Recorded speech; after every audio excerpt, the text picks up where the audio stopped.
Hop, bonjour à tous, salut Marco, salut Jérôme. Bonjour. Salut Martial, salut tout le monde. Bon, on a notre petit retard habituel, donc tout va bien. Bon, j'espère que vous êtes en forme aujourd'hui. Donc, Xavier est déjà là, donc tout le monde est en forme. Ouais, parfait, parfait. Bon, il a une automatisation qui fait qu'il se connecte sur Twitch dès qu'il y a un événement qui se déclenche. Moi, j'ai toujours un doute que c'est un bot, mais bon, après, c'est tout. Avec l'IA maintenant. Bon, donc aujourd'hui, un petit sujet qui est bien sympa. On en avait déjà parlé dans un des premiers It's Time, mais de manière assez rapide. C'est la génération de documents. Ça valait le coup de refaire un petit focus spécifique dessus. Bah, déjà parce que c'est une des particularités de TimeTonic par rapport à pas mal d'outils dans l'écosystème du no-code. Donc c'est bien de creuser. Un des points forts même. Excuse-moi, je t'interromps, un point fort aussi qu'on peut dire quelque part. Ouais, parce que c'est externalisé par rapport à d'autres que c'est des outils externes assez souvent qui sont utilisés. Ouais, ça permet de gagner à la fois en maintenabilité, en fiabilité. Les données sont plus sûres. Donc, tu as raison de le souligner, Marco. C'est un vrai point fort. Et puis surtout, ça date un peu. Ça fait la première. On avait dû en parler dans la première ou la deuxième émission. Donc, il y a eu quelques évolutions depuis. On a aussi appris à s'en servir un peu plus. On a trouvé quelques tips. Donc, ouais, puis il y a quand même une nouvelle fonctionnalité récente qu'on va montrer après. Enfin, qui est assez récente et peut-être pas tout le monde l'a vu. Donc, ça peut être sympa. Donc, bah, comme d'hab, n'hésitez pas à poser des questions, à nous partager si vous avez des astuces, si vous avez des cas qui vous bloquent. Si on peut essayer de trouver quelque chose en live, on essaie. On garantit pas le résultat, mais on essaie, on garantit d'essayer. On peut montrer comment ne pas faire. Aussi. On a une obligation de moyens, pas de résultat, ça va. Ouais, pour aujourd'hui, ça va aller. Donc ouais, l'idée c'est que je vous fasse déjà une première présentation avec quelques petits rappels un peu, on va dire, génériques, et puis avec peut-être une ou deux petites astuces. Et puis après, je sais plus, c'est toi Jérôme qui enchaîne de ce qu'on a dit? Ouais, je pense. Ouais. Et puis Jérôme et puis donc Marco enchaîneront avec des cas des cas métiers un petit peu plus spécifiques, on va dire. Marco, il monte en niveau, après, il va sur d'autres choses. Non, moi, c'est un cas client que j'ai simplifié et remasterisé un petit peu, on va dire, là, ce matin, pour vous montrer un usage peut-être un peu moins fréquent, peut-être de la génération de documents dans un formulaire. Top. Ok. Bon, on verra ça. Allez, j'envoie mon écran. Alors, j'espère que vous dites si c'est assez zoomé ou pas, s'il faut que je rezoome un petit peu plus. Encore un petit peu, je dirais. Un peu petit, je pense, si tu peux. Ouais. On commence à avoir un public assez vieux, tu sais, il faut zoomer. Ouais, bah puis je dois dire que même moi, mon écran, j'ai du mal à le voir des fois. Donc, la génération de documents. Pour générer un document, on a besoin de deux colonnes, de deux champs. Le premier champ, c'est le champ qui va accueillir le document généré. Donc là, c'est un document pièce jointe. Donc tout simplement, comme d'habitude, vous connaissez le principe maintenant, les habitués. Donc pièce jointe, un champ pièce jointe classique. Après, effectivement, on le paramètre avec les options qu'on souhaite, si on veut autoriser qu'un seul fichier. Après, effectivement, l'image, la signature n'a pas forcément de sens dans ce cas-là. Enfin, je n'ai pas l'impression. Par contre, un seul fichier, ça peut être intéressant pour éviter, par exemple, dans le cas d'un devis, de se retrouver avec 5 versions du devis dans le même champ et puis savoir c'est quoi le dernier, c'est quoi la bonne version, qu'est-ce que je dois prendre. Donc là, l'option autoriser un seul fichier, je ne sais pas ce que vous en dites, mais moi, je trouve qu'elle est souvent assez pertinente dans le cas de la génération de documents. Moi, j'utilise souvent moi, pour, comme tu dis, un poulet de vie, des bons de commande, enfin, tout ça. Bah, c'est mieux d'en avoir un seul parce que quand on l'envoie après, si tu en as que 50, il va comprendre. D'ailleurs, ça peut être intéressant peut-être de la cocher, peut-être tout à l'heure, je ne sais pas si c'est ce que tu as prévu, et de générer un doc et d'essayer d'en générer un deuxième. Ouais, mais on le fera là. Je vais pas créer le champ là parce que j'ai déjà des champs créés, je suis un peu flemmard. Donc, Et puis donc là, c'est la première chose à faire, c'est de créer donc de créer le champ qui va accueillir la pièce jointe. Et puis le deuxième champ à créer, c'est un champ document automatique. Je vais peut-être le prendre comme j'ai fait là. Toc.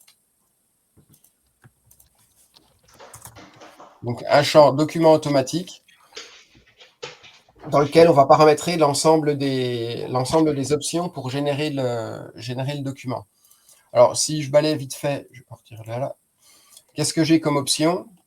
Alors, une première option qui est sympa, on en parlera tout à l'heure, c'est utiliser une colonne comme modèle pour l'export, qui vient remplacer, puisque là, j'ai la liste dans la partie là. Attends, je ne sais pas si ça... Non, ça ne le fait pas. Dans la partie là, j'ai la liste de mes... Je sais un truc. Ah ouais, non, ça le fait. Mais déjà peut-être, je ne sais pas si on l'avait déjà dit, hein, mais peut-être sur le principe, c'est qu'on a un document modèle qui va servir pour pouvoir générer le document final. Le document modèle, c'est un document Word dans lequel il y a des balises qui vont être remplacées dynamiquement par les valeurs. Peut-être ça peut être, je ne sais pas si tout le monde le sait en fonction de. Ouais, ou un doc ou un Excel. Oui, quand je dis oui, dans le modèle Word. Parce que effectivement, parce que là, j'ai les deux types de documents. Mais ça peut être également des balises. Attends, j'ai un modèle. Par contre, je ne suis pas sûr qu'il passe à l'écran, vu que j'ai partagé la fenêtre. Non, il ne passe pas à l'écran. Il faudrait que je repartage. Avec des balises, avec un $, et puis entre accolades, le nom du... Alors, pas le nom du champ, mais le nom du code de champ. Alors,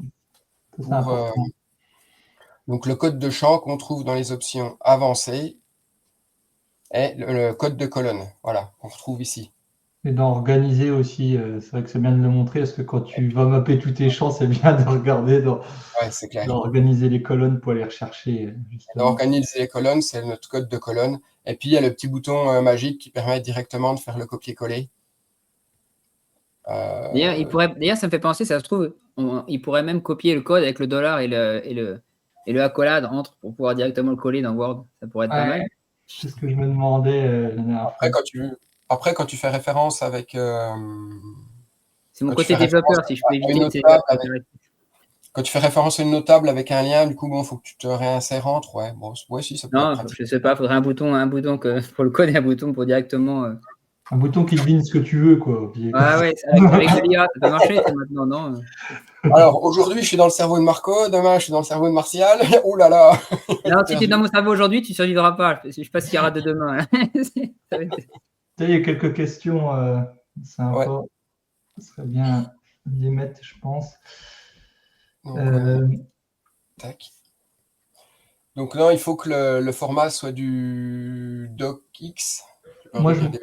Moi, je m'en sers avec mes Google. Google, tu peux créer des docx directement dans Google. Donc, moi, je me sers de ça souvent parce que comme il est en ligne et gratuit, c'est plus simple que d'utiliser un Office. Et j'utilise un Google Doc, mais en format docx. Parce que sinon, tu peux l'exporter en docx, ça marche aussi, quoi, avec un Google Doc. Ouais, ce qui est important, c'est le format du document que tu vas mettre dans TimeTonic, en fait. Après, tu le génères avec ce que tu veux, mais il faut que ton document final qui sert de template soit du docx ou du XLSX.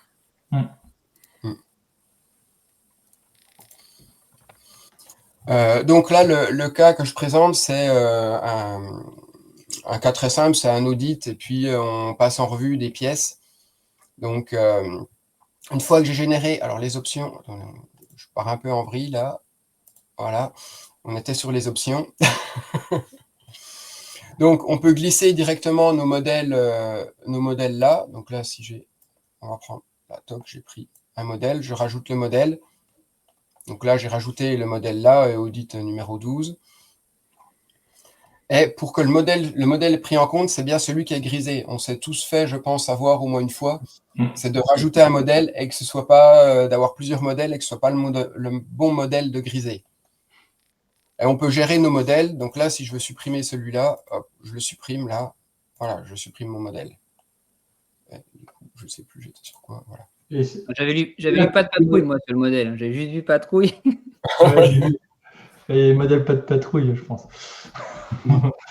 Mais après, c'est tous les documents qui sont en modèle sur la table, en fait, je crois. Enfin, ça met la liste. Si tu as mis plusieurs champs, ça les reprend. C'est pas lié à la table, je pense. Là, on le voit, j'ai plusieurs champs de génération de documents, et puis j'ai effectivement la liste des modèles de la table. Ouais. C'est pour ça que l'autre méthode, elle est pas mal, justement, pour être un peu plus carré. Ouais, c'est clair. Et puis ensuite, on choisit, une fois qu'on a choisi le modèle, on choisit dans quelle colonne on veut sauvegarder notre document. Donc là, on a la liste. Quand on clique là, on a la liste déroulante de tous les champs qui sont de type pièce jointe. Et uniquement les champs là. Donc, si on a oublié de le créer avant, on est vite bloqué. Donc, c'est pour ça, dans l'idée, c'est déjà je crée mon champ qui accueille la pièce jointe et ensuite je paramètre mon édition de ma génération de documents. Je crois que je me suis fait avoir 90% du temps. Je commence par l'autodoc et je me dis merde, j'ai pas mon champ. Tout le temps. Ah ben ça, ouais, c'est souvent. Et on peut aussi, alors là, Jérôme, je pense que tu en parles un petit peu, on peut aussi faire que ce soit attaché à une vue de la table. De n'utiliser que les enregistrements de la vue, d'une vue. Moi, j'ai même pas pensé à montrer, tu vois. Ouais, ok, bon, on en parle parce qu'on en avait parlé. J'ai plus pensé. Donc là, ce qui veut dire, alors c'est intéressant dans le cas, par exemple, si vous avez un devis avec des lignes qui ont différents statuts, par exemple, accepté par le client, refusé par le client, etc. Vous faites une vue ligne acceptée par le client, et puis quand vous allez générer votre doc, vous aurez sur le devis ou sur la facture que les lignes acceptées par le client. Ça permet de bien filtrer. On peut mettre un titre, donc là, mon document, soit en dur, comme je l'ai fait là, soit utiliser une colonne. Donc là, on va chercher dans un champ qu'on peut paramétrer. Donc là, c'est hyper pratique pour personnaliser les titres. On se fait un champ formule, titre de mon document, avec un concat où on rajoute tout ce qui est pertinent pour identifier le document. Là, je ne sais pas si vous avez des astuces, Marco, Jérôme, sur les titres de documents, des choses particulières. Non, comme tu dis, avec une formule, hein, c'est vrai que... pareil. Tu fais tout le temps ça, ouais. Après, ça dépend ce que le client il veut, parce qu'il y en a qui aiment bien remettre un numéro de doc dedans, enfin, tu vois, par rapport à la ligne, d'autres qui aiment bien qu'il y a le nom du client cible, tu vois, ça dépend du client qu'il y a derrière, de la formule que tu dois faire. Hop, voilà, je vais mettre celui-là. ID devis. Et puis, le dernier petit bouton de cet écran magique, exporter au format PDF. Donc là, ça veut dire ça veut dire deux choses. La première, qui est évidente, c'est que notre document peut être généré en PDF. Et la deuxième, qui est un peu sous-entendue, c'est qu'on peut générer un document Word ou Excel et enregistrer le document en format Word ou Excel. Donc, ça prendra le format du template. Donc là, ça peut être intéressant si le document nécessite d'être retouché après avoir été édité. J'ai jamais eu de cas vraiment concret où il y avait besoin, je ne sais pas vous. Oui, c'est ce que j'allais vous demander. Moi, en tout cas, quand c'est du Word en entrée, la sortie, c'est toujours du PDF. Moi, j'ai un cas où c'est du Word parce que c'est un client qui fait des gros devis à plusieurs centaines de milliers d'euros, donc il met beaucoup, beaucoup de détails dans ce qu'il fait. Et en fait, comme chaque devis est vraiment, on va dire, il n'y a pas de modèle, quoi. En gros, c'est chacun, suivant le chargé d'affaires, il édite comme il veut. Donc, ils se génèrent toute la trame, on va dire, un peu standard, et après, ils font leur micmac comme ils faisaient avant à la main dans un DocX, mais ça leur fait gagner beaucoup de temps. Il y a tous les noms des clients, les dates, tu vois, il y a beaucoup de champs qui sont déjà générés, ça leur fait gagner beaucoup de temps. Mais ils aiment bien garder la main pour gagner en flexibilité. Mais le truc que je vais monter après, justement, c'est un petit truc sympa qui pourra aider à ça, que je vais switcher chez mon client. Et puis, c'était plus facile de leur donner la main sur le DocX que de leur donner la main sur des champs dans TimeTonic, pour le coup. Ouais, parce qu'ils font avec des photos, ils mélangent, ils font des titres, ils font des trucs un peu... ils essayent de faire des trucs un peu design, mais qui changent à chaque fois. Donc, il n'y a pas de standardisation d'offres parce que c'est tellement spécifique leur projet qu'ils sont obligés de faire comme ça. Ouais. Ok. Alors, je vais le cocher, on verra. Alors ensuite, dans les options, on a le transformer en bouton qui est sympa. Parce que si je ne le coche pas, alors donc là, c'est le point doc. Voilà, si je ne le coche pas, j'ai une URL. Donc, c'est pas forcément très... C'est vrai que ce serait pas bête, ce serait l'inverse, que c'est directement le nom du bouton et qu'on... Je trouve que le standard, ce serait plus que le bouton, que tu mettes un bouton qu'un lien. Ouais, parce que même si tu l'utilises dans une autom, que ce soit déjà en bouton, c'est pas gênant, quoi. Ça va quand même prendre la bonne valeur. Ça va quand même prendre le lien, ouais. Donc, Et donc, le bouton aussi, ce qui est sympa, c'est... Alors, attendez, je sais plus. Ouais. Voilà, c'est la partie là. Quand on est en mode fiche, donc là, j'ai mon lien. Si je le mets en bouton...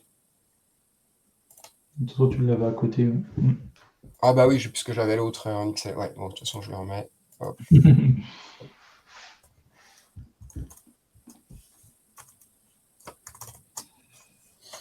Doc, et puis, la couleur de fond et tout ça, je sais pas, Jean-Michel comme il est là, mais est-ce que c'est quelque chose qui sera appliqué dans les vues formulaires aussi? Parce que je me demandais à chaque fois je la configure, mais je me dis peut-être que plus tard elle y sera, mais c'est vrai que là ça joue pas sous la couleur. C'est quand tu l'as cliqué, c'est la couleur en vue fiche, mais quand c'est cliqué, quoi. Ouais, donc là, en vue fiche, voilà, j'ai mon bouton. Alors bon, là, le nom n'est pas forcément pas forcément terrible, mais voilà. Donc du coup, en vue fiche, ça donne quelque chose de plutôt sympa. Ouais, c'est cool. Voilà. Qu'est-ce que dans les options... D'ailleurs, ça pourrait être pas mal d'avoir deux couleurs pour les boutons, une couleur de base et puis une couleur quand il est cliqué, peut-être. Ouais. Ça pourrait être sympa aussi.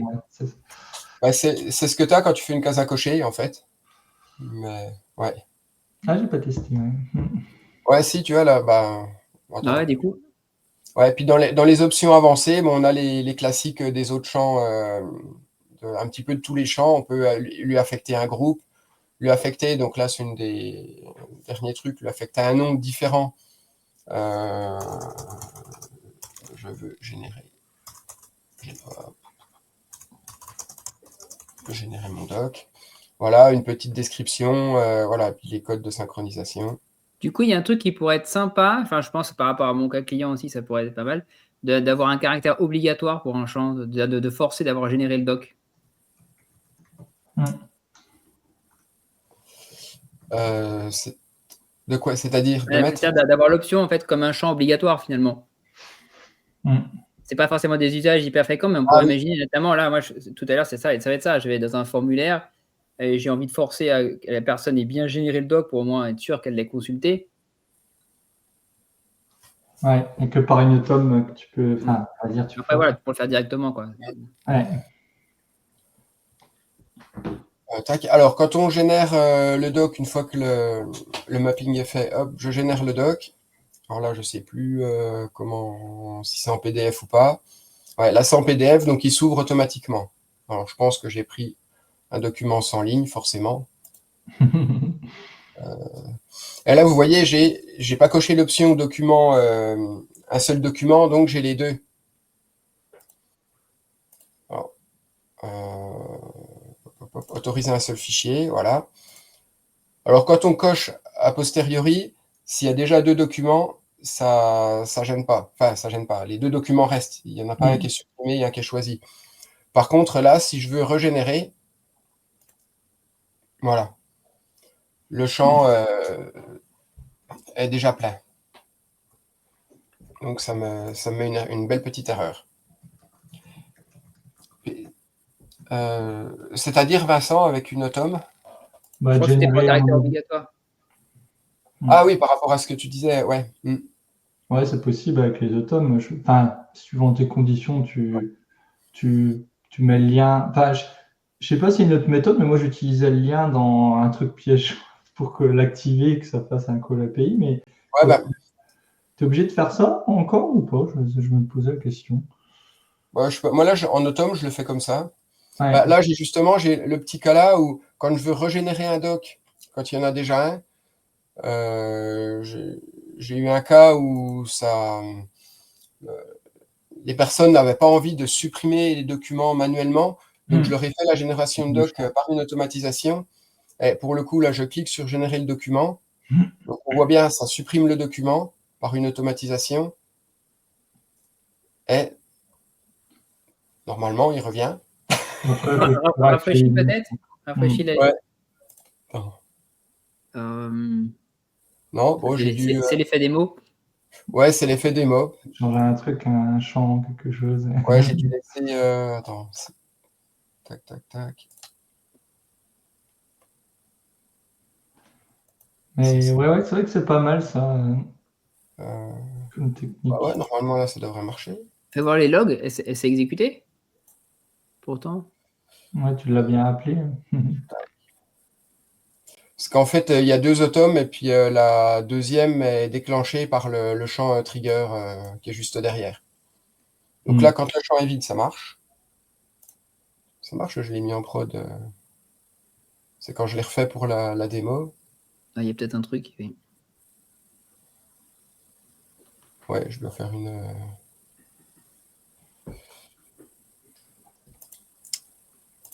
Hop. Ah, le debug en live.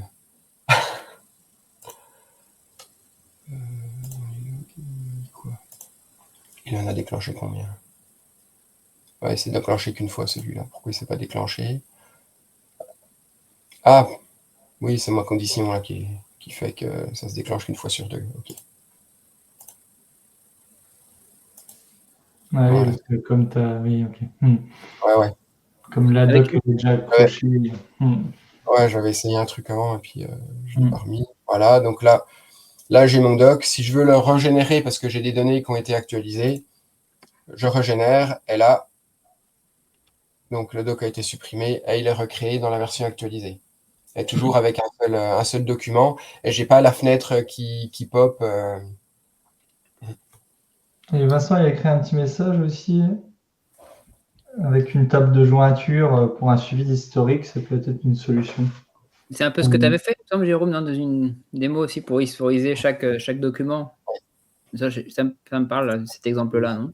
J'avais déjà fait un truc comme ça, du genre pour historiser. Ouais. C'est faisable en tout cas, parce que tu as un lien de doc et après tu peux le remettre où tu veux et puis tu peux sauvegarder comme ça tes différentes docs dans une autre table, tu crées un enregistrement et puis voilà. Quoi. C'est vrai que ça peut être pas mal pour des versionnings de vie, etc. Et puis tu gardes le dernier, tu fais un champ avec le dernier, le dernier élément. Et comme ça, tu as moyen de faire un truc avec que le dernier de vie et tu as aussi l'historique des anciennes vies. Ça peut être sympa. Ouais, c'est clair. Après, il faut en avoir le besoin, quoi. Et je crois que j'avais déjà fait aussi, c'est que je copiais la doc et après je générais je vidais le champ et je faisais un champ d'un autre champ qui avait l'ancienne doc, tu vois, juste dans un autre champ à côté, comme ça, ils pouvaient retrouver l'ancienne vie. Enfin, j'avais déjà fait un petit truc comme ça. Ouais. Après, c'est vrai qu'il y a pas mal de possibilités. Alors, on a vu, je vais accélérer un peu pour laisser du temps quand même Oui. à Marco sur des cas un peu plus concrets. Donc, on a vu qu'on pouvait gérer les modèles de documents directement dans le paramétrage du champ. Mais une autre manière de gérer les modèles de documents, c'est à travers ce qu'on peut appeler une bibliothèque de documents. Donc là, j'ai mis tout simplement modèle Word, modèle Excel. Et puis, hop, là, je choisis mon modèle de document. Donc, on va dire modèle Word. Mon modèle se met dans le champ modèle. Et par contre, donc là, je peux choisir utiliser une colonne comme modèle. Je choisis donc ma colonne modèle.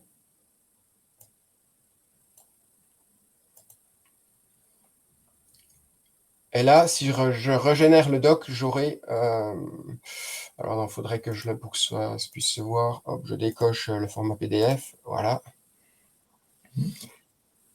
Et là, si je régénère le doc,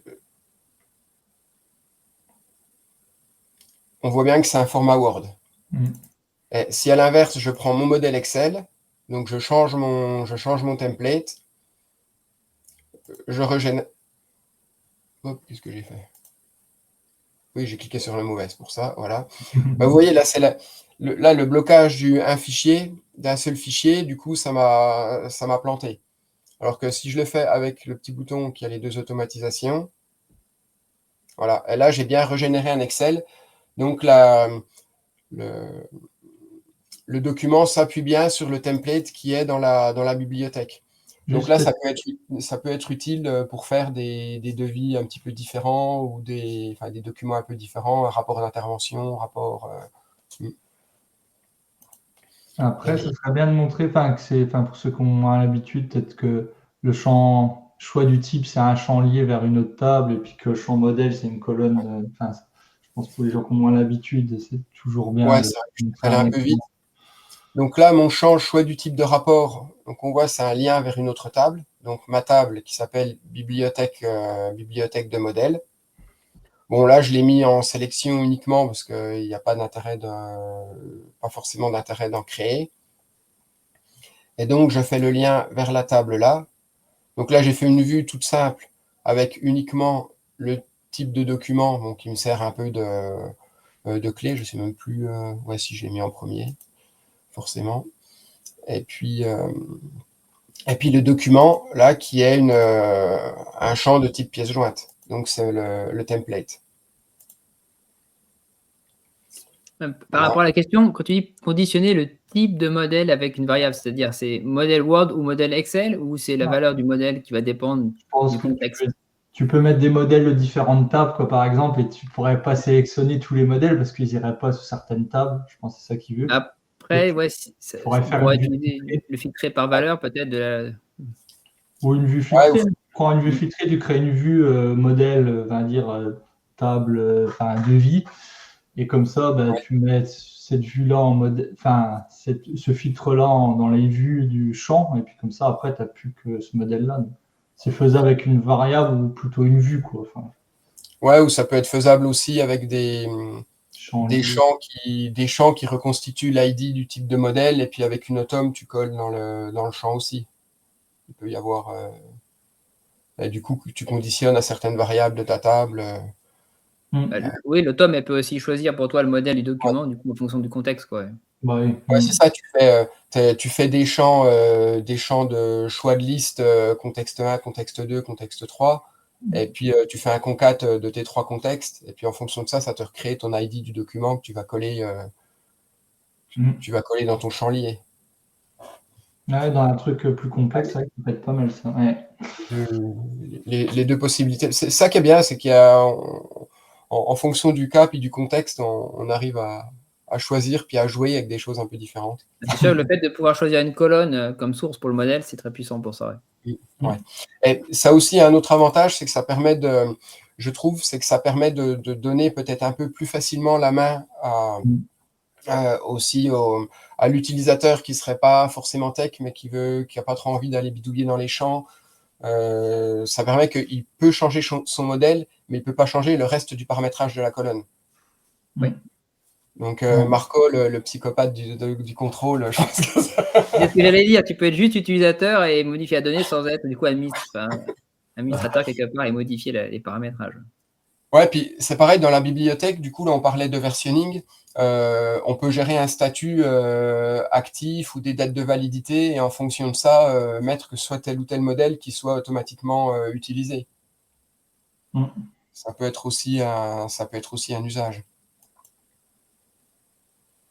Ouais, de toute façon, c'est ça qui est bien, c'est que comme on a la main sur beaucoup de choses, on peut faire un peu comme on veut. C'est vrai que c'est top ça. Bon, je pense que j'ai fait le tour de ce que j'avais envie de vous montrer, et puis il faut en laisser un petit peu. Hop, moi je vais me mettre. Donc voilà, alors Jérôme, ton écran. Là, c'est bon, ouais. Moi je pense que c'est assez gros. Je sais pas ce que vous en pensez. Moi j'étais déjà à 125, je pense que c'est déjà pas mal. On est toujours aussi vieux, donc... Donc, là j'ai repris la table habituelle de nos démos Xtime avec des clients, des interventions, etc. Et puis là j'ai rajouté en fait une table qui est génération de rapports. J'ai imaginé un cas, mais très basique, c'est genre on va choisir les interventions qu'on veut mettre dans notre rapport. Par exemple, ça pourrait être les interventions du mois, j'ai imaginé comme ça, et on voudra envoyer un rapport à nos clients. Alors, juste pour montrer un peu, dans la base d'intervention, j'ai toutes les infos au niveau des clients, des contacts, des dates, des statuts, etc. Et sur le type de l'intervention, etc. Et tout ça. Et dans le rapport, quand je veux générer un rapport, par exemple, je vais choisir juste le client, la date du rapport qui va se mettre automatiquement au jour. Et puis, je peux aller sélectionner mes interventions en fonction de quoi. Bon, là, je les ai déjà tous sélectionnés, mais en gros, si j'en retire, comme ça, je peux sélectionner les interventions. Il me propose, on pourrait mettre même des filtres avec que les interventions du mois, par exemple, et on regarderait, enfin, on pourrait imaginer pas mal de choses, ou que la sélection elle se fait complètement tout seul. Enfin, on pourrait imaginer beaucoup de choses, mais bon, c'était juste pour montrer un peu les interventions. Et après, l'idée, c'était de faire, avec la nouvelle fonctionnalité de TimeTonic pour générer des docs, c'est qu'on peut mettre du smart text. Juste pour rappel, il y a un type de champ qui est smart text, qui est un type de champ un peu, on va dire, si je clique là, ça ne va pas aller, toc, qui a un type de champ, on va dire, type Word général, texte enrichi, quoi, c'est ça, je crois, un peu le terme, pour dire, on peut mettre des titres, des couleurs, des images maintenant, on peut mettre des balises, on peut mettre pas mal de choses, et centrer, etc. Et ça nous permet de faire des petits trucs assez sympas. Moi, je m'en sers souvent pour faire des petits résumés dans mes enregistrements, quand il y a beaucoup de données ou des choses comme ça. Et là, on pourrait imaginer, c'est de faire un CD de ça pour faire des rapports et avoir des modèles un peu préfaits. Alors, j'ai eu un cas client qui colle bien à ça, c'est que justement, le cas que je parlais tout à l'heure, où il y a beaucoup de données qui changent, etc., et qui met, suivant le contexte, il va mettre telle donnée à tel endroit, ou il va mettre tel élément et pas l'autre. Enfin, comme ça, un peu en mode freestyle, on va dire, le client, enfin, suivant la personne, ce qu'elle veut mettre. Donc là, on pourrait imaginer que j'ai une trame de rapport avec mon titre, le logo, quelques informations, on va dire, directement. Hop. Et j'avais pas vu, on peut déjà le faire avec un autodoc.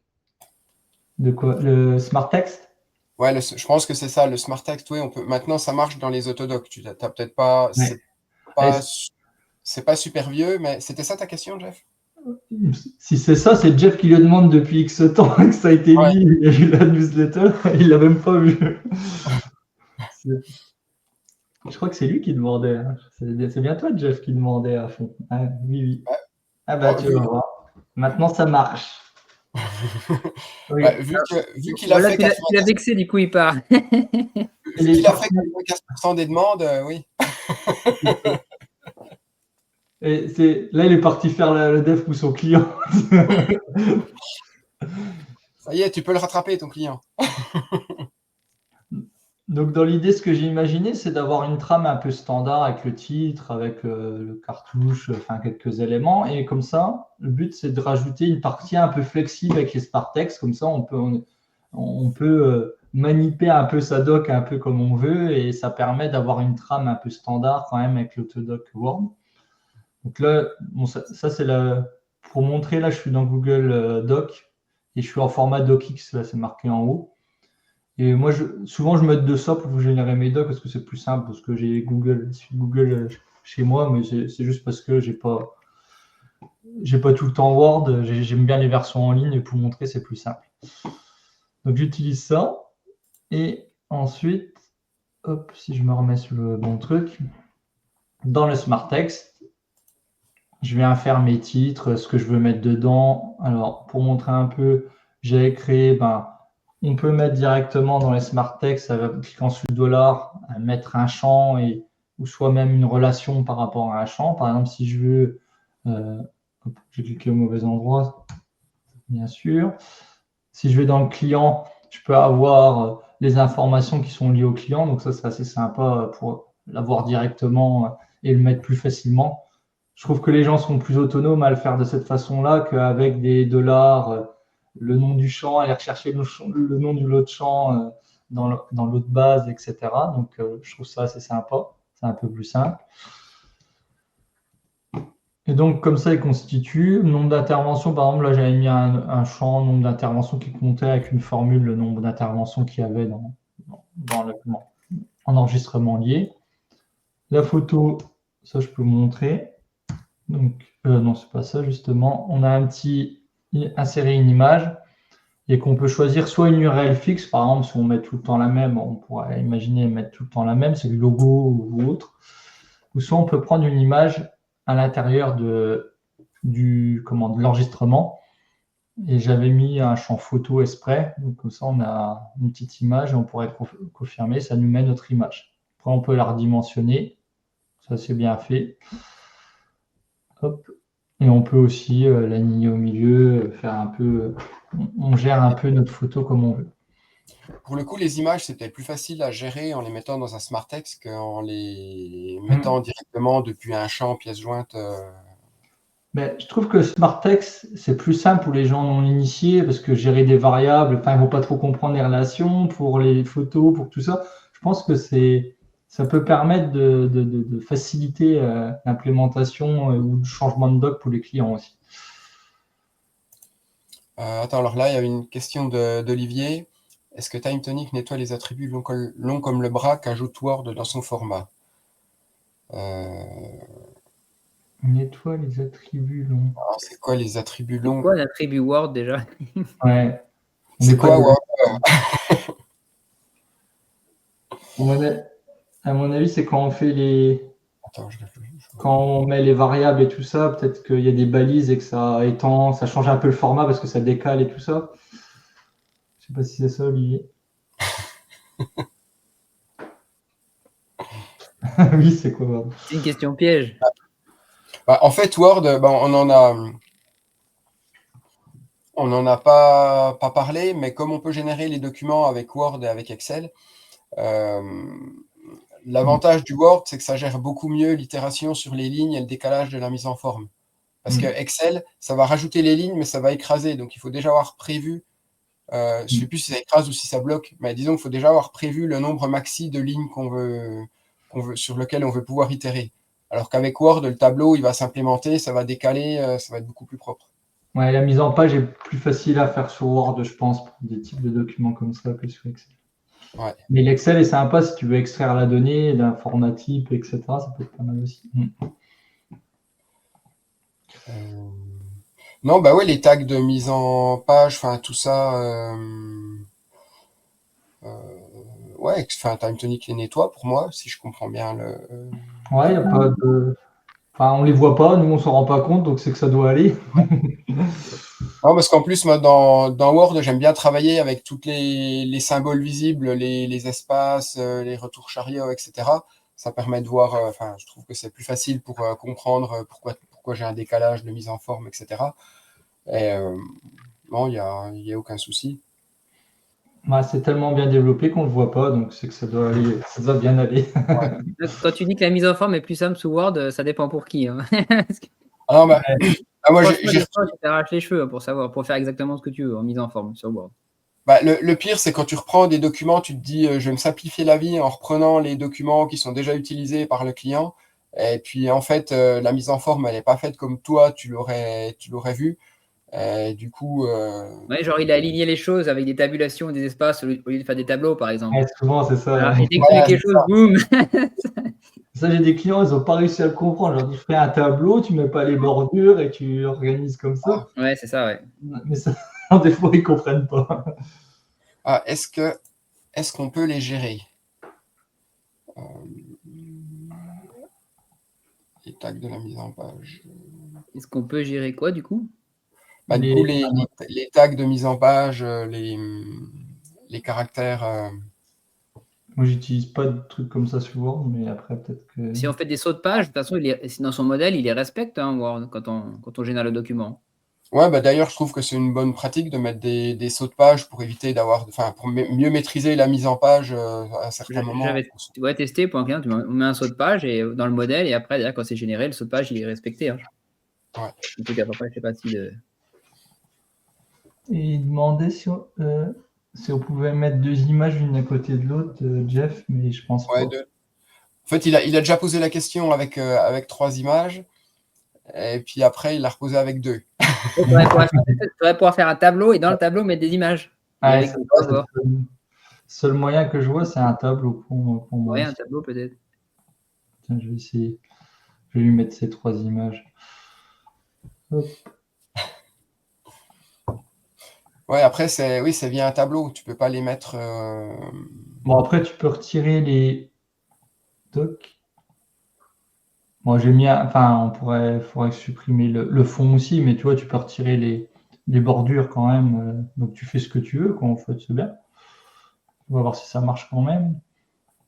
Moi, j'ai qu'une photo, mais ouais, tu peux faire ce que tu veux, quoi. J'en ai mis 3 parce que j'ai mis trois cellules, mais si t'en mets que 2, non, c'est pas mal géré. Ouais, c'est parce que je gère les trucs. Ouais.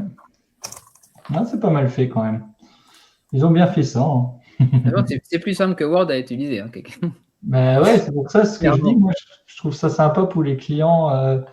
Enfin, si tu n'as pas besoin de mise en page extrêmement technique, c'est plus simple pour eux de s'approprier ça, je pense. Ouais, par contre, dans une colonne, tu peux pas mettre plusieurs photos. Dans une colonne. À quoi ça. Enfin, ouais, ça. Intérêt. Là, Ah, je sais pas, oui, si tu veux dire, mais quand ils sont liés, quoi, il veut peut-être parler. ouais, je pense. Oui, si t'as un champ avec 2 ou 3 photos. Et je crois que c'est le souci que j'ai eu, moi. Enfin, le souci que j'ai eu. J'ai pas réussi, c'est quand d'aller chercher une photo d'une tablier, parce qu'en fait, par exemple, je suis là, je vais continuer l'exemple et puis je vais en parler justement. Là, j'ai Ouais, mis un tableau avec des variables qui vont reprendre un élément lié qui sont, juste pour montrer, intervention. Et je vais prendre on va dire, les informations de mon intervention, le statut, le titre, etc. Donc là, c'est ce que j'ai fait. Donc pour monter la représentation, ça donne ça. Donc ça va me prendre toutes les interventions que j'ai sélectionnées et mettre les infos qui correspondent aux lignes. Donc ça itère bien sur l'autre table qui est intervention et les lignes. Mais quand j'ai voulu mettre une doc, par exemple, enfin non, c'est pas comme ça, c'est comme ça. Le problème, c'est que on choisit une image de la ligne de l'enregistrement où on est, pas celui qui a un briquet. Alors, je sais pas si c'est une technique, Jean-Michel, je sais pas s'il est toujours là, mais moi, j'en ai pas trouvé comme ça. Et ce que je trouve qu'on pourrait faire, c'est on peut utiliser une URL Mais dans l'URL, je ne peux pas mettre de variable. J'ai essayé au cas où, parce que j'aurais mis la variable du lien de la doc, et là, on aurait pu générer des images d'intervention, quoi, en fait, on va dire. Mais là, je ne peux pas. Donc, pour l'instant, je pense que pour les sous-éléments, tu ne peux pas mettre ta photo.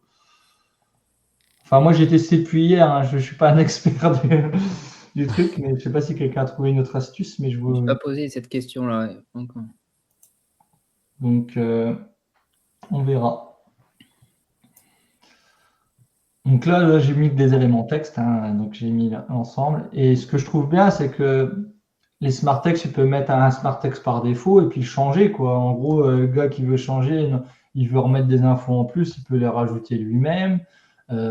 Il peut mettre du texte à la main comme ça directement. Donc, je trouve que pour générer la doc, c'est pas mal. Parce qu'après, tu peux faire, hop, tu génères la doc. Et ça va te prendre tous les éléments que tu as modifiés, que tu as rajoutés, etc.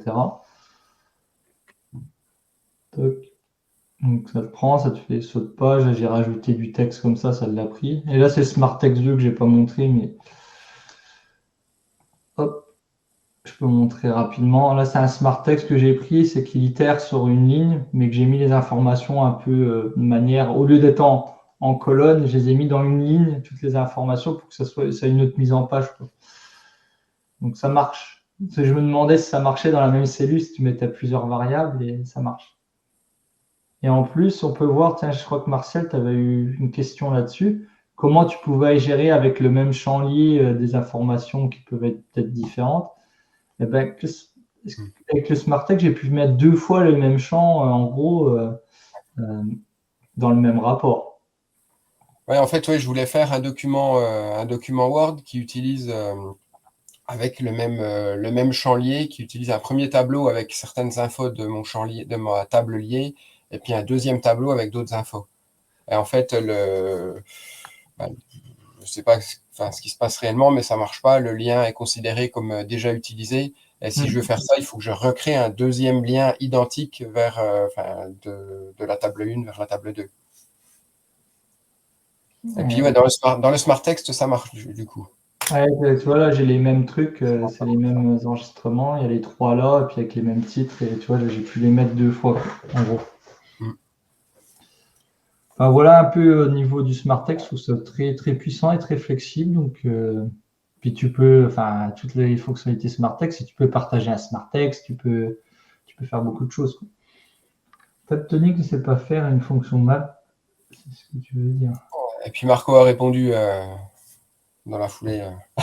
Ouais, il n'y a pas de vraie fonction map dans les formules ou autre chose. On aimerait bien un switch déjà, ça serait déjà. Ouais. Et puis on a une question d'Edouard aussi. Là, je remonte un petit peu le fil. Comment remonter les couleurs des champs time tonic dans les tableaux Smart Text?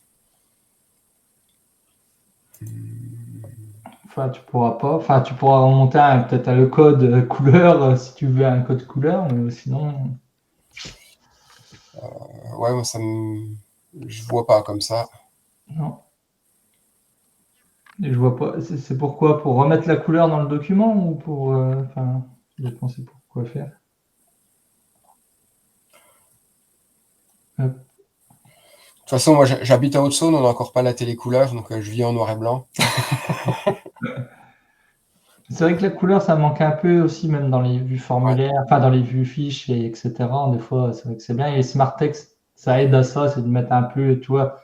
Moi, je vois des clients, ils ont besoin d'être un peu visuels parce que sinon, ça leur plaît pas et ils ont besoin un peu de visuel. Donc, souvent, je me sers des Smart Text pour faire des trucs un peu plus beaux pour qu'ils aiment bien consulter la data. Et les couleurs et tout ça, ça aide bien dans les Smart Text. Mais après, aller rechercher les couleurs des autres champs et des trucs comme ça, je pense. Je vois pas trop comment c'est possible. Ouais, parce que si tu as une cellule qui est en couleur dans le Smart Text, ça reprend pas la couleur, quoi. Ça reprend que la valeur texte. Il dit c'est vrai. Et même si tu as essayé, si c'est le texte qui est en couleur, ça ne le reprend pas non plus. Ouais, non, j'ai des statuts, des trucs comme ça, le texte, je pense pas. Il faudrait que je regarde pour le texte, mais en tout cas, les statuts, tout ça, ça ne suit pas les couleurs et tout ça. Bon, ce qui est un peu logique. Hein. Moi, je trouve que c'est déjà un bon premier truc. Je vais laisser la place à Marco, parce que sinon, on va déborder de 3 heures. Okay, je vais faire vite. On va essayer. Ah, du coup, moi, c'est un cas client que j'ai simplifié, que j'ai reproduit. Le cas, c'est le cas suivant. C'est des formulaires de demande de douane, de mandat de douane. Donc, l'idée, c'est que le client renseigne des informations. Ça lui génère du coup un document. Et après, derrière, ce document sera envoyé pour signature électronique. Du coup, pour faire ça, donc là, j'ai juste créé une table mandat. Je ne sais pas si c'est peut-être assez gros. Je vais zoomer un peu là. C'est peut-être mieux comme ça. Donc là, j'ai une table mandat. Dans cette table mandat, bon, j'ai 3 vues. J'ai un formulaire de création, j'ai un formulaire de modification. Parce que derrière, pour pouvoir générer un document automatique, il faut que les données soient enregistrées dans TimeTonic. Donc, ce n'est pas avec le formulaire de création que ça va se faire, mais le formulaire de modification. D'ailleurs, ça tombe bien qu'il y ait un formulaire de modification aussi, parce que quand on est sur le formulaire de création, on saisit des données. Donc, je vais vous montrer à quoi ressemble le formulaire. Formulaire de création, donc si je partage, je copie le lien, je ouvre dans un nouvel onglet. Donc, j'ai un formulaire de création très simple. On demande l'email, l'adresse, numéro de TVA et numéro EORI. Et en fait, ces numéros-là, ils sont dans la vraie vie du scénario, ils sont validés par des API. Et du coup, ça passe dans un scénario MEC qui valide ou non les numéros. Et en fonction si le numéro est validé ou pas, on va plus loin finalement dans le process. Et derrière, donc, ce formulaire, il redirige. Donc, il y a une redirection du formulaire vers l'URL d'un scénario MEC. Donc, il y a un scénario MEC qui va recevoir du coup, donc il y a un webhook en entrée. Et donc, ce formulaire, si je regarde dans les paramétrages, donc j'ai rien mis au niveau des paramètres à part un titre. Simplement, par contre, la colonne de redirection, c'est l'URL MEC. La colonne URL MEC, c'est une colonne de type formule dans laquelle, du coup, on rajoute, on préfile, on ajoute ici, on ajoute le numéro finalement du champ. Ça permet de récupérer la donnée TimeTonic dans le formulaire, dans le scénario. Du coup, donc le formulaire de création arrive. Lorsque le formulaire de création donc, est soumis, on arrive ici, on récupère la demande côté TimeTonic. Et en fonction de ça, la demande, soit elle n'a pas été validée. Derrière, il y a là, je simule la validation, donc on va attendre 2 secondes ici. Et derrière, après, on va rediriger vers donc, du coup, le formulaire de modification, dont on récupère l'URL en récupérant les données de TimeTonic. Ou soit, sinon, c'est bon, ça a déjà été validé, donc on va plus loin. Et à ce moment-là, c'est là où on peut, soit le mandat a été généré ou pas. À quoi ça correspond? Imaginons que je fasse le test ici, donc le test, par exemple, le test 3 à Gmail. Je remplis juste les données. Je mets n'importe quoi dans les champs. Hop, 4. J'ai mis des champs très simples, hein, FR2, FR, hop, peu importe. Ici, donc je sauvegarde. Du coup, là, je simule, ça passe dans mon scénario MEC, il attend 2 secondes, je simule le contrôle TVA et EORI, j'arrive ici. Maintenant, du coup, j'ai 2 champs supplémentaires que je peux saisir, qui sont obligatoires. Et ici, j'ai le mandat qui va être généré, le document, à partir des données qui ont déjà été saisies. Et je peux très bien, donc soit si je fais un aperçu du mandat, du coup, bah, ça le génère. Mais si je ne fais pas un aperçu, derrière, le mandat va être généré automatiquement dans le scénario MEC avant d'être envoyé pour signature électronique. Donc là, mettons que je mets juste le test. Je suis obligé de cocher ça. Donc là, je sauvegarde. Et là, après, derrière, ça passe dans le scénario. Et derrière, on va rediriger vers une fenêtre où il va juste afficher votre document à signer. Là, vous avez vu, ça a mis un petit peu de temps parce que derrière, on appelle la génération automatique du document. Et ce qui est bien, c'est que la génération automatique ne rend la main que lorsque le document est généré. Ah, oui, okay. Donc là, ça c'est pour info. Donc ici, j'arrive dans le routeur, c'est la première. Donc forcément, donc la première qui va être exécutée et avec un filtre, hein, s'il y a besoin de l'exécuter. Et là, derrière, pour générer manuellement le mandat, on fait juste un get sur l'URL qui est contenu. Parce qu'en fait, la colonne TimeTonic, la colonne de documents automatiques, c'est finalement une URL qu'on peut appeler avec un get. Et lorsqu'on l'appelle, ça va générer le document. Donc là, le document a été généré. Et une fois qu'il est généré, on passe dans le document à signer. Donc, ce qui est plutôt pas mal, c'est que du coup, il rend la main une fois que le document est généré. Et donc, ça permet finalement de soit le document il est affiché et là, on peut aller plus loin directement, soit c'est généré derrière automatiquement.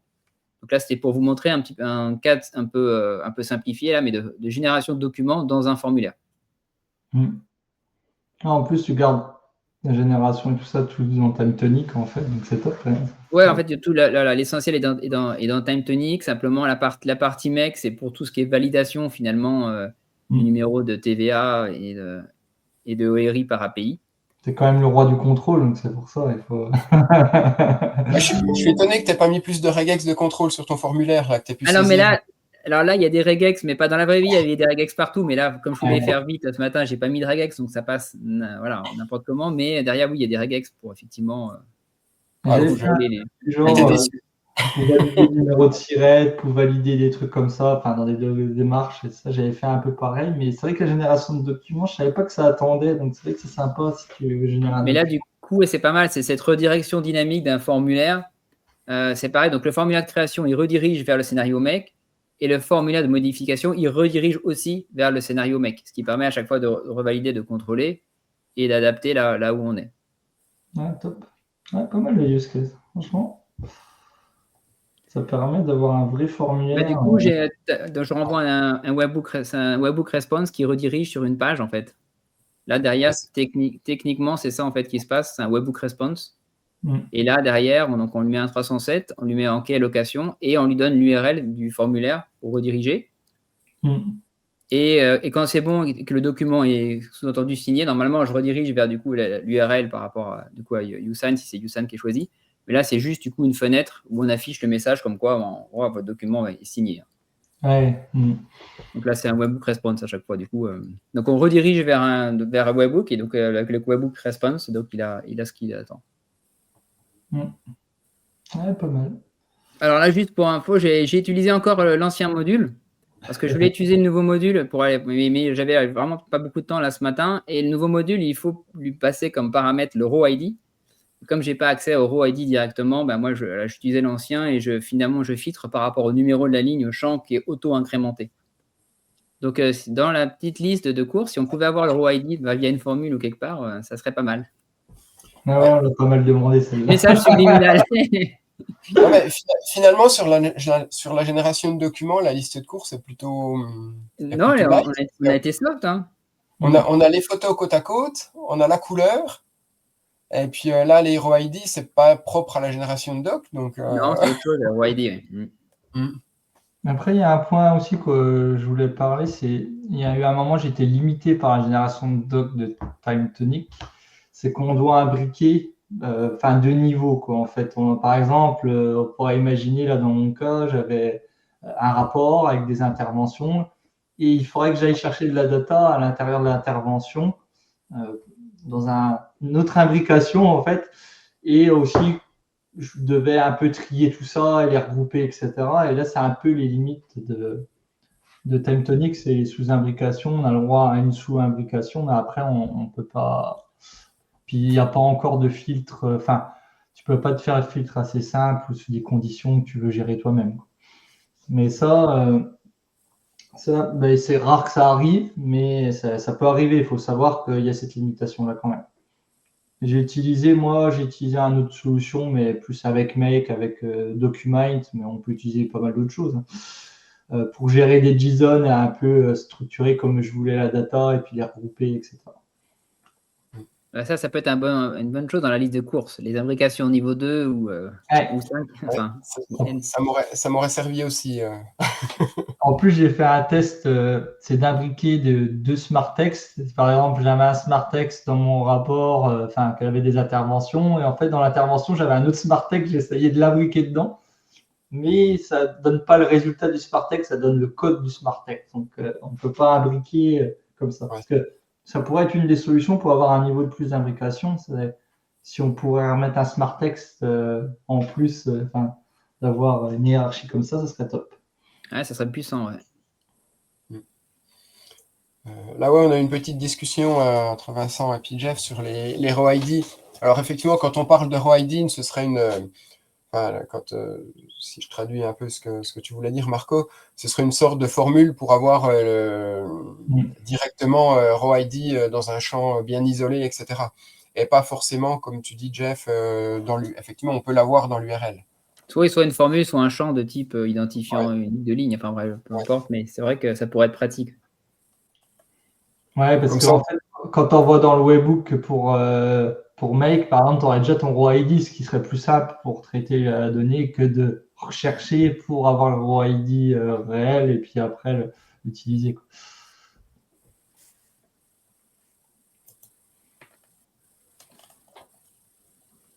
Est-ce que vous avez des questions par rapport à tout ce qu'on a montré ou ce qu'on n'a pas montré, ce qu'on a bien fait ou pas bien fait? Enfin, Ouais. bien.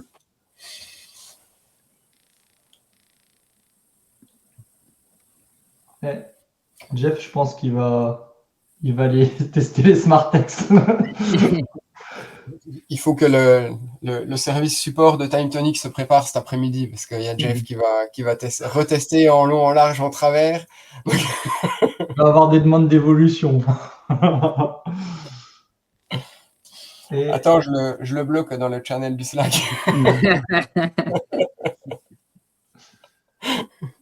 Et Vincent Digibrix, c'est pas Vincent de Reims? J'ai vu passer pas mal de posts LinkedIn et tout ça. Ça a l'air assez sympa ce que tu fais au fait. Donc, je sais pas si c'est toi, mais j'ai vu passer. Comme t'es de Reims et je suis de Charleville, je suis pas loin, donc je me disais, est-ce que c'est bien à toi? Il fait partie du gang de l'Est. Ah ouais, ben là, le groupe de Reims, il grossit, il grossit. Ouais. Enfin, Champagne-Ardenne. Non, il y a une question difficile, là, une question RGPD. Je vais demander à mon avocat. C'est-à-dire, c'était la question RGPD.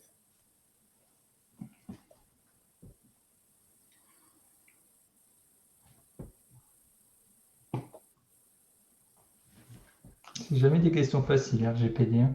Ouais. Parce que ça mélange quand même beaucoup de choses. Entre l'utilisation qu'on en fait, etc. Entre du process interne, du droit,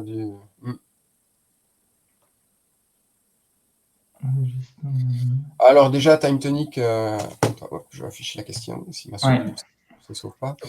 Voilà. Alors déjà, TimeTonic, c'est une société française. Donc c'est important en termes de gouvernance de savoir que c'est français, puisque du coup, elle est soumise à la législation française et pas à la législation US. C'est stocké, alors je ne me rappelle plus qui est l'hébergeur, mais c'est stocké en France. Maintenant, logiquement, c'est passé tout sous OVH, je crois. C'est OVH, il me semble, en tout cas en France. Ouais. C'était Scaleway, je crois. Ouais, c'est ça, oui, exactement. Donc, société française hébergée en France. Donc déjà, ça coche 2 points qui sont pas forcément toujours cochés par nos outils no-code. Et puis après, on en revient toujours un petit peu aux mêmes questions. C'est comment la donnée est gérée, quel process, quel type de données j'ai dedans, est-ce que j'ai de l'utilisateur, est-ce qu'ils sont au courant, de la donnée personnelle. J'ai mis un lien sur le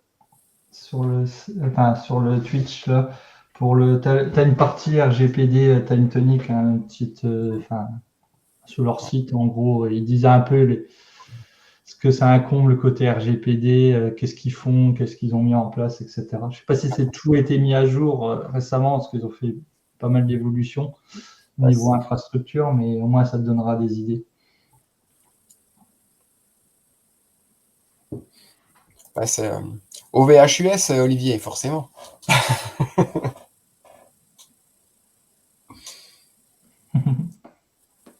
Olivier, il n'est pas en France, il est en Corse. C'est pas la même législation, peut-être pas. Non, en Suisse, non? Olivier était en Suisse, t'es pas en Corse. Non, c'est fait une blague. Il me semblait qu'il était en Corse au départ. Non, mais du coup, c'est pas la même législation non plus.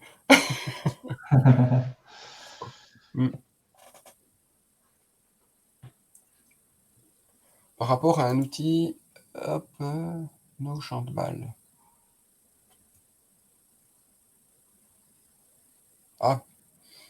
Notion ou Airtable. Ah oui, parce que là, j'ai du mal à comprendre. Ah oui, d'accord, là, j'étais en train de chercher le jeu de mots, voilà.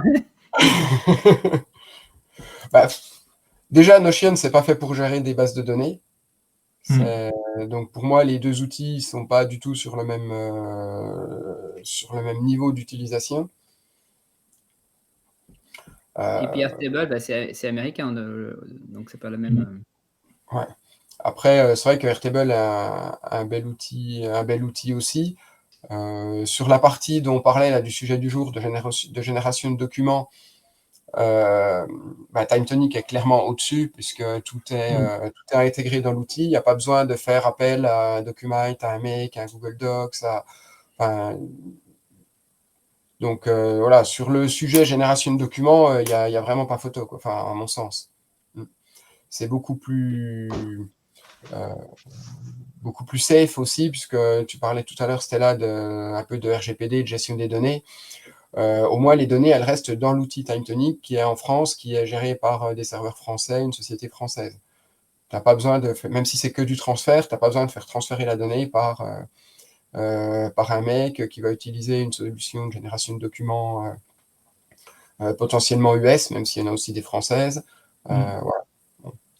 Après, tu sais, TimeTonic et RGPD, tout ça, mais dit que tu utilises, je vais dire, un make, il y a les données, ça dépend comment tu utilises l'outil, parce qu'il y a une API, donc tu peux sortir de la donnée aussi. Tu vois, il y a tellement de possibilités, de choses, et même tu utilises intelligence artificielle avec ChatGPT ou autre, pareil, tu fais sortir de la donnée aussi. Donc, il y a pas mal de points où tout dépend de ce que tu as besoin derrière au niveau surtout de ton contexte professionnel, quoi.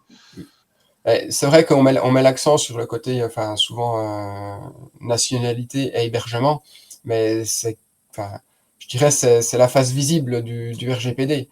Tout ce qui est important aussi, c'est quelles données tu stockes, comment tu les gères, est-ce que les clients, est-ce que les gens dont tu stockes les données sont consentants, est-ce qu'ils ont un accès, est-ce que il y a un petit peu tout ça qui est sous-jacent et qui est finalement presque plus important. Puis les démarches que tu mets justement pour être conforme au RGPD, parce que tu peux pas être full RGPD parce que ce soit l'État qui est pas du tout et qui t'impose à y être. Donc déjà. Par contre, effectivement, Vincent, là, l'utilisation de TimeTonic aux US risque d'être fortement bridée.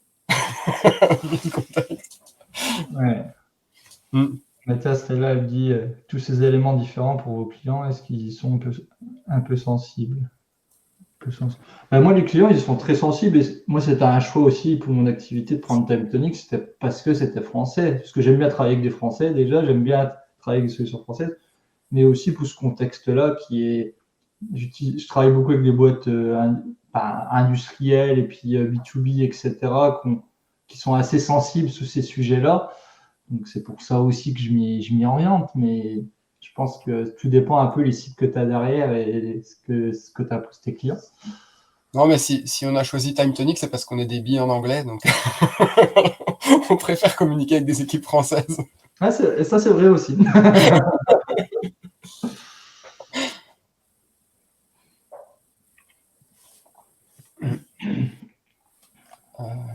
Attends, il y a eu d'autres messages.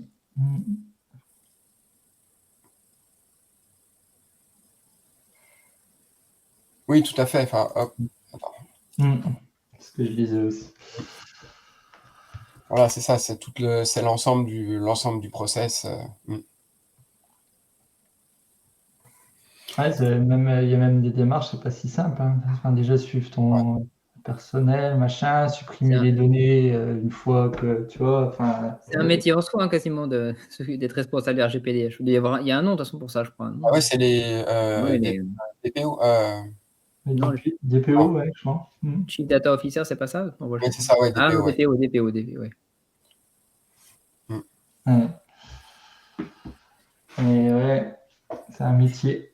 Ouais, puis dans le choix, là, puisqu'on parlait un petit peu des différenciants TimeTonic avec les solutions US, il y a aussi le fait que un petit peu la philosophie de l'entreprise, TimeTonic qui s'est développée progressivement, qui n'a pas cherché à aller plus vite que la musique et puis à faire des politiques marketing hyper agressives pour au final se rendre compte que mince, on perd des sous tous les mois.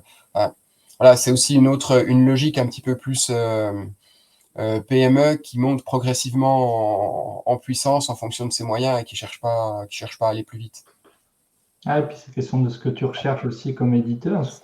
Moi, ce que j'aime bien dans TimeTonic, c'est que on peut leur monter des choses, ils en prennent compte, on essaie d'avancer un peu tous ensemble, quoi, en fait. Et que le côté Airtable que je travaillais avant avec eux, bah, j'ai jamais eu une seule personne chez Airtable ou jamais eu une réponse d'une seule personne vraiment de chez Airtable. Enfin, tu vois, c'est pas la même relation, quoi, je trouve.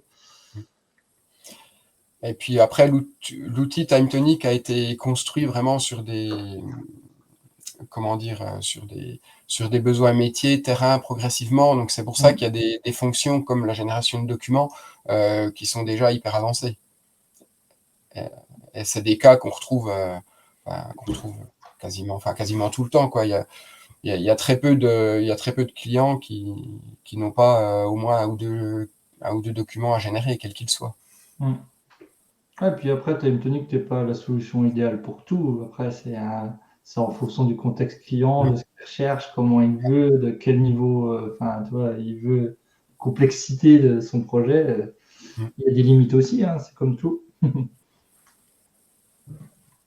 Ouais, c'est la partie un petit peu délicate de notre quand on commence à intervenir, c'est de réussir à bien scoper le projet, les process pour se dire ça rentre dans quoi? Quel outil est capable de répondre à ça sans être obligé de le tordre trop? Ouais, et puis est-ce que le rendu de ce qui en attend ne va pas être trop complexe à faire ou à traiter ou trop automatisé avec d'autres systèmes, à utiliser d'autres logiciels, peut-être pour combler. Enfin, c'est jamais simple.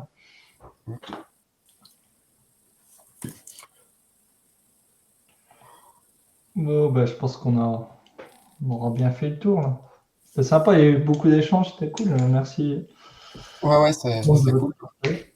Ça nous a bien aidé. Ça a dérivé un peu, mais c'est cool aussi quand ça dérive. C'est pas notre genre de dériver pourtant. Hein. Non, on dégénère, on dérive pas. Voilà. Le prochain... Ouais, merci Vincent, ciao. Merci. Le prochain premier jeudi du mois, c'est le 1er mai. Oui. Donc le jeudi suivant, c'est le 8, donc c'est pas mieux. Donc je sais pas comment on fait. Je pense qu'on va en rediscuter. On vous tiendra au courant en essayant de faire un petit peu plus, d'anticiper un petit peu plus que pour cette fois-ci. Ah, c'est vrai que le 8 c'est férié aussi, oui. Ouais. Donc à voir, est-ce qu'on décale au vendredi, enfin voilà, au vendredi 2, au vendredi 9. À voir en fonction aussi des congés, des jours fériés. Ouais, parce qu'il y a pas mal de monde qui vont faire les ponts aussi, etc. Ouais, l'idée, c'est aussi que les gens puissent être, enfin ceux qui sont intéressés puissent être là au live sans que ça perturbe trop leur rythme. C'est ça. On en rediscutera. On vous tiendra au courant. C'est pas pour nous, Xavier, c'est pour vous. Non, on voit tous les jours. Hein. Xavier, il n'y a pas de jour férié. Il veut qu'on fasse nos lives de 9h du soir à 1h du matin.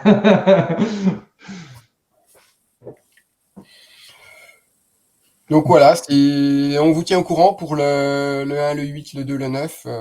On va voir ça. Et puis on essaiera. Qu'on choisisse la date et qu'on choisisse le sujet aussi. On a 2 choix à faire.